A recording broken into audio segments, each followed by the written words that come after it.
بسم الله الرحمن الرحيم الحمد لله رب العالمين والعاقبة للمتقين والصلاة والسلام على أشرف الأنبياء والمرسلين سيدنا محمد النبي العالمين الذي اسمه مكتوب في الإنجيل والتوراة. أما بعد، فقد قال الله تعالى في كتابه العزيز بعد أعوذ بالله من الشيطان الرجيم. بسم الله الرحمن الرحيم.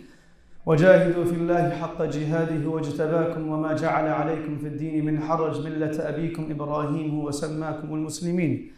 وقال النبي صلى الله عليه وسلم: يا أبا سفيان جئتكم بكرامة الدنيا وخير الآخرة أسلم تسلم. أو كما قال النبي صلى الله عليه وسلم. My dear brothers, elders, sisters and youngsters, one of the first few things that we do whenever we start a new task or begin a journey in our life, we oftentimes will look towards those who had founded that institution, that methodology, that organization, to make sure that this new journey of ours that we're attempting to begin is in line with those who initiated it. We look towards the greats of that niche, of those skill sets, that how can I become like them as I'm doing the same thing as them?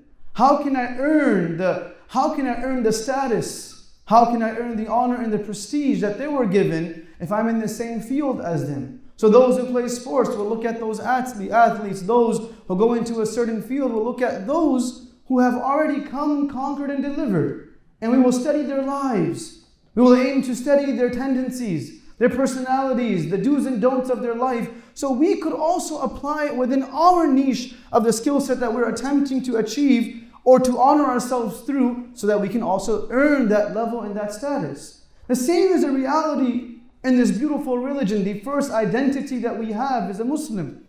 The first identity that we're honored with is being Muslim. How do I establish this quality within my life?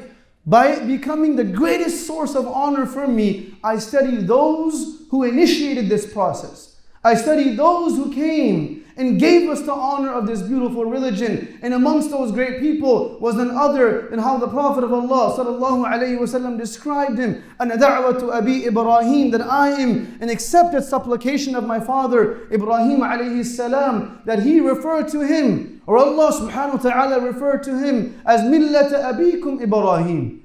This religion is the religion of your forefather. This religion is the religion of Ibrahim alayhi salam. Huwa sammakumul muslimin. And he was the one who honored you with the name Muslim.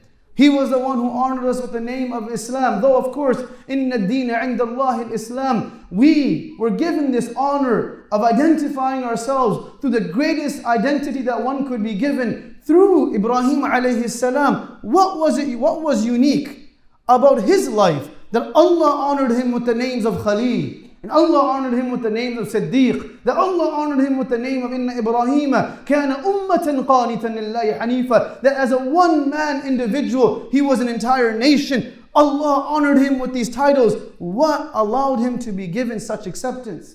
And it all begins on the bedrock foundation, the primary quality that Allah subhanahu wa ta'ala speaks about when He says, إِذْ قَالَ لَهُ رَبُّهُ أَسْلِمْ قَالَ أَسْلَمْتُ لِرَبِّ الْعَالَمِينَ. That when Allah said to Ibrahim, are you ready to submit? Are we ready to submit?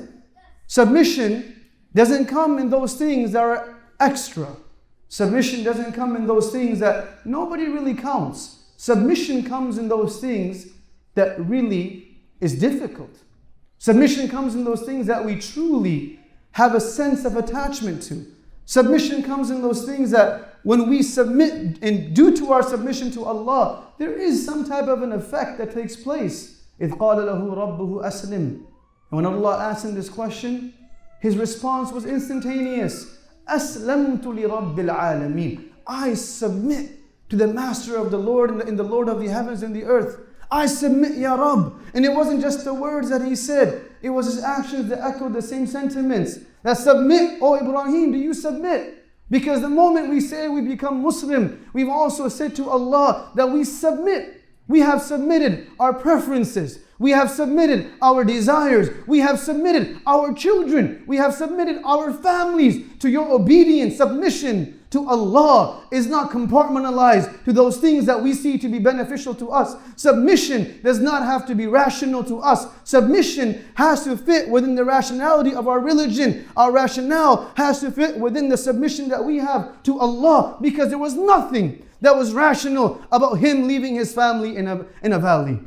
There was nothing that in any way, shape, or form could have been identified as a logical, smart decision when Allah said to him, travel the lands when he left Palestine, the land that was filled with gardens and rivers. And Allah said to him, now leave and take your family with Hajar and Ismail and continue traveling. Where to, O Allah? I'll let you know. I'll let you know. Oh Allah, where is this going to take me? Allah is saying, I'll let you know. Where will this take me? I have decided to move from a community where there was no masjid to a community where there is a masjid. Where will this take me? I got you. Ya Allah, I decided to leave a business that brought me haram income. What would I do next? I'll let you know.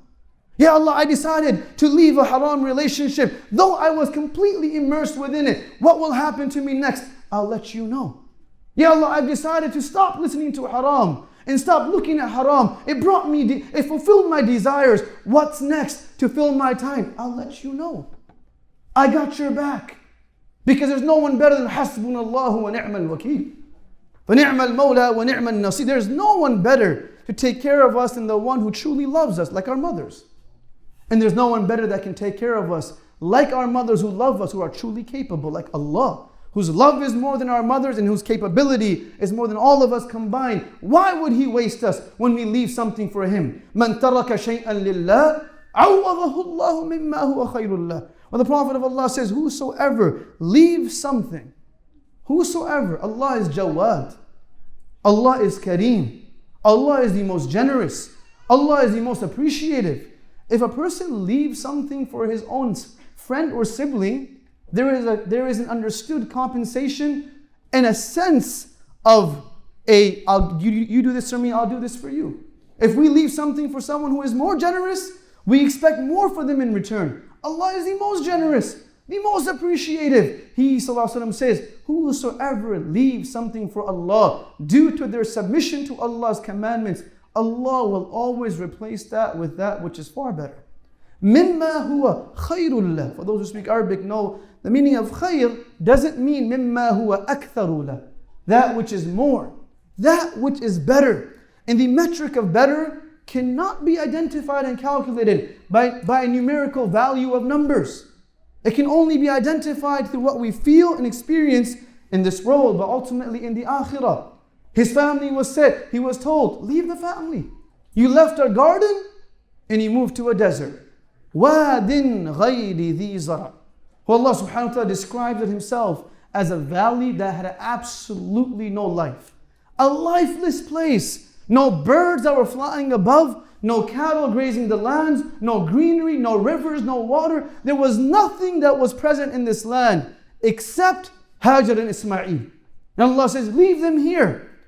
One would say, but what is rational about me leaving something which brings me happiness? What's rational about it is that it brings Allah's displeasure. What's rational about it is that it takes away from the akhirah that I'm truly aspiring to protect and preserve. So Allah said to Ibrahim, let the family stay here. And now he's being told he could have been told to leave Hajar years before. After 70 years of making dua for a child, Allah blesses him with a child. We make dua for years, for marriage, for children, for financial growth, for promotions. As believers, the moment we are given them, it was given by He who can take it from us.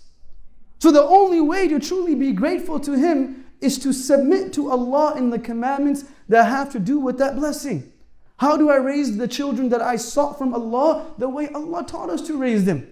How do I deal with the money that Allah gave me? The way that Allah and the Prophet taught me to use that money and to earn that money. The one who gave us the blessing is ultimately the one who can truly grab it back. Hence, when someone leaves the world, the statement that is taught to us is لِلَّهِ مَا أَعْطَى وَلِلَّهِ مَا أَخَذْ. إِنَّا لِلَّهِ وَإِنَّا إِلَيْهِ رَاجِعُونَ is also recited, but this is also recited in other difficulties, in other challenges, in other balas. We can say إِنَّا لِلَّهِ وَإِنَّا إِلَيْهِ رَاجِعُونَ for anything which is difficult. But this specific dua is only taught to us to recite when a loved one passes away. When it's Allah takes someone from our life. And it's such a profound statement. I lost my younger brother 3 years ago, and when my older brother came, as I was in a state of complete denial, and he grabbed me by the collar and he said, Abdul Wahab, don't you know what the Prophet taught us to say? لِلَّهِ مَا أَعْطَى وَلِلَّهِ مَا أَخَذْ. For Allah is what He gave, for Allah is what He takes. Your brother never belonged to you in the first place. He belonged to Allah. It was never ours to begin with. When Allah talks about charity in the Quran, He says, وَمِمَّا رَزَقَنَاهُمْ يُنْفِقُونَ. That they give charity from that which we have given them. Imagine someone coming to me and giving me $100. And we're in Kansas City, we have higher numbers. Someone coming giving me $1,000. And then saying to me, just hold it from me. I want you to hold it. I'll come back later and take it back. He comes back to me a week later and he says to me, can I get 100 back? And if I hesitate and I have this sense of, no, this is mine, that man will say to me, brother, I told you to hold it from me. It wasn't yours. That's exactly what Allah is saying. That I just gave it to you as amana. It was never ours to begin with. So when this concept is clear to us, that it was given by Him, it can be taken by Him, and the span in between, let me use it the way He taught me to use it. So Allah tells Ibrahim, let your family go. He leaves the family. And those will say, Ibrahim was given this child after this many years, leaves his child. We check ourselves. We have no tongue to speak about those who Allah honored. Our ability to understand how they sacrifice for our deen is perhaps above and beyond our understanding. But Allah speaks about them. And He says that Ibrahim walked away. And he was told that don't speak and don't tell them too much, just leave. And everyone knows that in the point of the highest emotions, the best thing to do is just don't speak. Because it'll force you to cry. It'll make you break, it will create emotions within you that are hiding within your heart. It'll force them to come out. So Hajar rushes behind Ibrahim alayhi salam, and she finally says to him, after following him for 3 miles, "Oh my beloved husband, Allahu amarak? Was this the command of Allah? Was this the command of Allah?" And Ibrahim alayhi salam says, yes, this was Allah's command. Then she says, إِذَنْ لَن يُضَيِّعَنَ اللَّهُ أَبَدًا. Then Allah will never waste us. If this is Allah's command, then we aren't worried. Because if Allah is with us here, even in this barren land, Allah will make it a garden for us. Because the space is not what we're after. The state is what we're after. And the space that we fill doesn't always equate to the state of our hearts. There are people who live in the most luxurious places. The space is exactly how you would draw it in a picture. But the state is everything but sakina and peace. And then you see the space of Gaza and Palestine. It's rubble, rocks, people being killed and a genocide taking place in front of our own eyes. But when we hear those children speak, and we speak to those brave men and women that went there to visit, to serve those hospitals, and we ask them what were the feeling of the people like, they say nothing but contentment and faith. Because the state has very little to do with the space. It has to do with the a'mal of a person. It has to do with the actions of a person, what they do to please Allah. So in this moment, she said, I don't care. I'll be all right. She returns and she does the unthinkable. She continues as his child is with her. She's not coming to her in-laws, to her family. She's coming to nobody. But she has Allah with her. And those man faqad Allah faqada kulla shay, wa man wajada Allah wajada kulla shay. Hasan Basri rahimahullah would say, whoever has lost Allah's support has lost everything. Whoever has found Allah has found everything. Allama Iqbal, he used to say, Na kahin jahan mein aman mili. Na kahin jahan mein aman mili. Jo aman mili to kahan mili. Mere jurm khana-e kharab ko tere afwa band nawaz mili. Allama Iqbal, a great poet of a subcontinent region, he would say that Na kahin jahan mein aman mili. I was unable to secure the blessing of peace anywhere in this world. I couldn't find it. And I traveled. Oh Allah, I know that there's nothing within me, my life and my blessings that gave me this feeling. I was able to experience it because I submitted to you. After me submitting to you, I felt like I was the king of the world. How Imam Shafi'i rahimahullah would say, إِذَا كُنْتَ ذَا قَلْبٍ قُنُوعٍ فَأَنْتَ وَمَالِكُ الدُّنْيَا سَوَاء. That when we are people of contentment with the decree of Allah, then us and the kings of the world are equal. She continues to run from Safa to Marwa, which we call sa'i. Sa'i by definition is to do the same thing over and over again until we see the results that we were seeking. Until we see the results. She continued running. She would have ran 70 times if she had yet to see Zamzam. She continued going back and forth. Finally, after all 7 times, and when we go for Umrah and Hajj, we walk where she walked and we run where she ran. No one was watching but Allah. But that's all we need. No, there was no bookkeeper documenting where she ran and walked. But Allah loved her act of obedience so much. Though she wasn't a prophet, our entire Hajj is dependent upon following her footsteps. Not simply doing what she did, doing it how she did it. That we have to run where she ran. And we walk where she walked. No one was watching but Allah.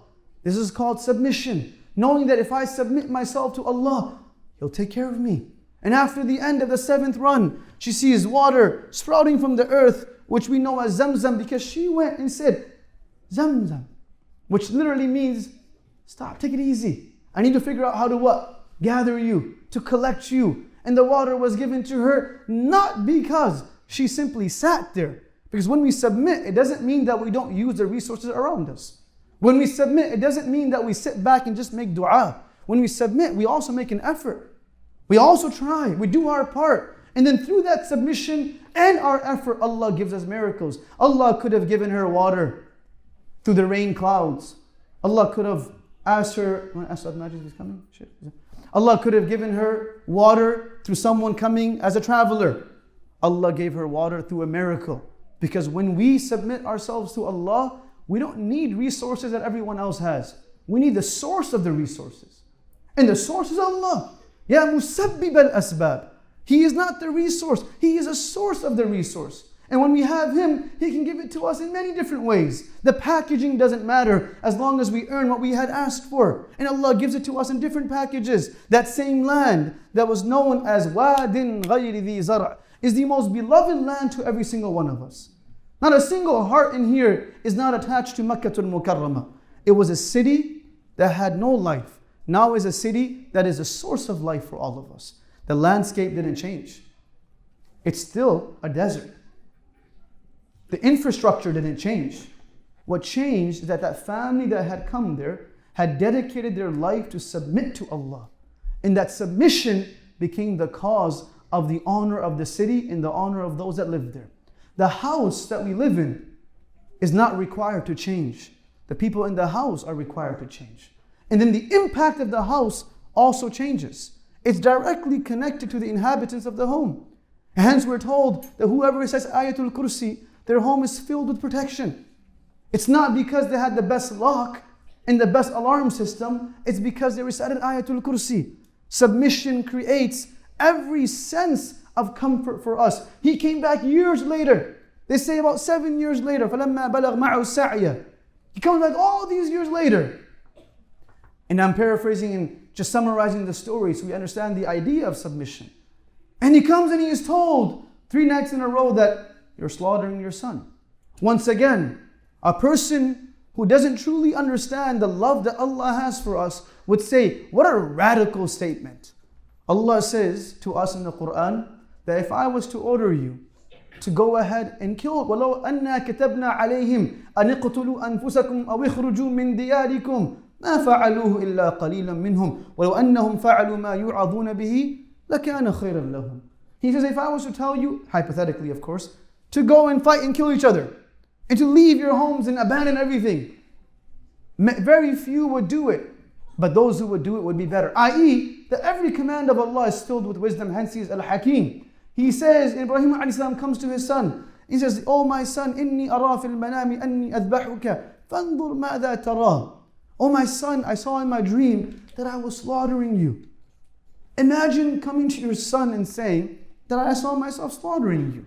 And no one will ever ask us to slaughter our children. But we will have moments that we come to our children and say that I realize that I give more importance to you getting an A in school than you praying Fajr with me. Where our importance lies is where our children's importance will lie. Where our honor lies is where our children will seek honor.